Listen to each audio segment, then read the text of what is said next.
This is kind of along the lines of player development. Just what do you think are maybe some of the key characteristics that have allowed you guys to develop your players so well to where they're so ready when they do get to the major league level? Well, we'll pound back for the players on it as a whole. I think about 7, 8 years ago, we went to a more dramatic curriculum or personalized curriculum for each player. And it's much more than just what happens between the lines, a lot of it's what happens off the field as well. And I think it's when we look to prepare players for the big league, we want them physically ready to be, but from a mental standpoint, we invest heavily in that for preparation. So you're going to bring people out there, and they're not going to succeed. They're going to fail. It's a tough game. But I do think overall, when you look at the impact we had for the younger players, we have been able to optimize that. Hopefully, we can continue to do it. But I do think our PEs have done a really amazing job in preparation.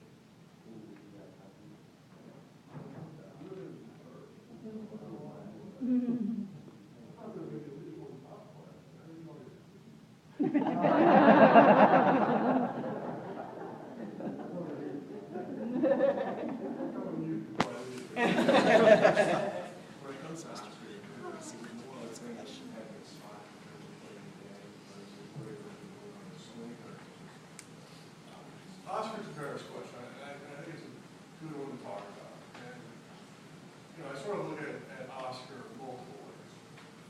First off, when the injury happened to Matt Adams, it was just a great opportunity for us to bring him up.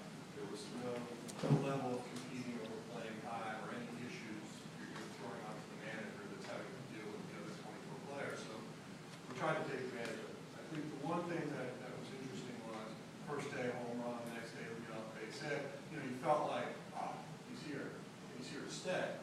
I told a handful of people, I hope he plays so well, he's here for good. But he didn't. And now the question becomes, and I don't make lines, you should remember that when I'm speaking. Mike is then left with the decision of how do I balance playing time for Oscar? Because my one note to him and my one message to Houdini is, look, if he's here, you got to play. Because you can't be gaining service time and sitting on the bench 4 days a week. So he got that. And he was concerned about getting the playing time. Also, I think when you look at how much time he missed last year from the ankle injury, giving him every day at bat, whether it's here or AAA, is in his best interest. I felt like if he wasn't going to play here 5 times a week here, it made more sense for him to go back to Memphis. That time will come. I also, if you look at young players when they come up, do they have that immediate impact? Think about Springer. He struggled early, then went crazy, and then sort of struggled again. So there is sort of peaks and valleys that you're going to have to accept. And I think from an organizational standpoint, we are. We have a lot of talent currently on this club that's also going through their own peaks and valleys that we're trying to balance out. So, I understand when people write about it, when they're frustrated about it. I get it. I think we're just as frustrated too. I mean, if we could, put the perfect 8 out there every night and it worked, we feel great as well. It just doesn't happen. I would end on my last statement on Bars is he's amazing. He's going to hit. When he does get his chance up here, I imagine the next time he's here is for good. So I do think we'll see him again too this year. So great talent and one I can't wait to watch. All right. I promised these guys that we get out No, here at 12:30, but it looks like, let me do one more. I saw Elijah. I'm sorry. I gotta take this one. He wants the tough question. And then Elijah, our youngest blogger, Cardinal Blogger.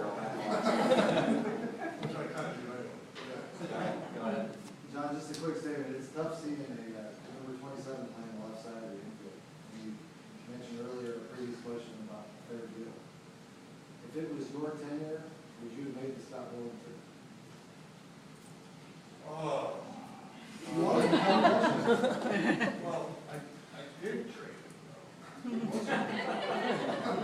And it was fantastic. Roland, here's the funny story about the Roland trade. I did not want to trade him. I actually like Scott on a personal level. I consider him a friend. But he definitely needs to get out of here for a variety of reasons. But I remember for the month of November and part of December, I'd be driving home at night, about 8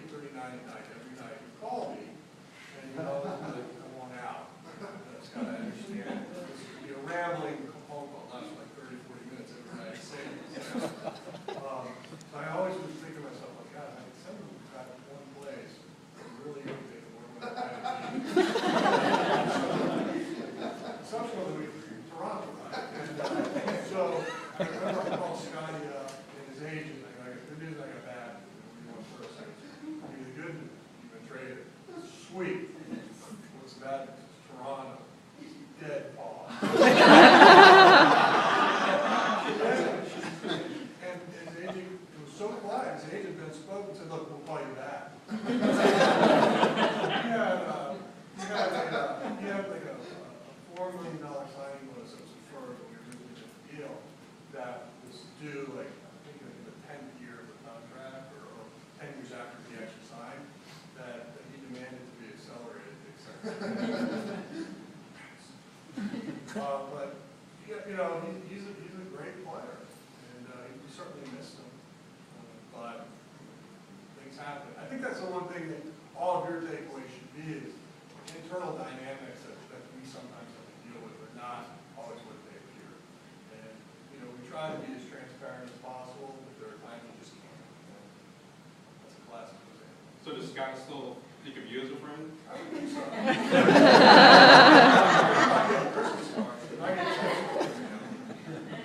All right, final. All right, Kevin, on behalf of the library. Yeah, you know, when Mark Ellis was brought in, the phrase we heard a lot was known quantity.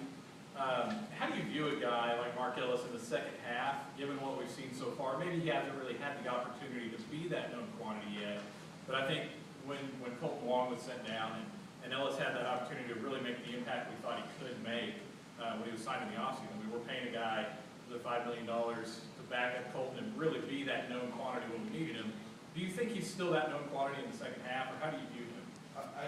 I always hate making excuses for players. I think that's like a bad strategy. But I would say that last week we were down in Jupiter.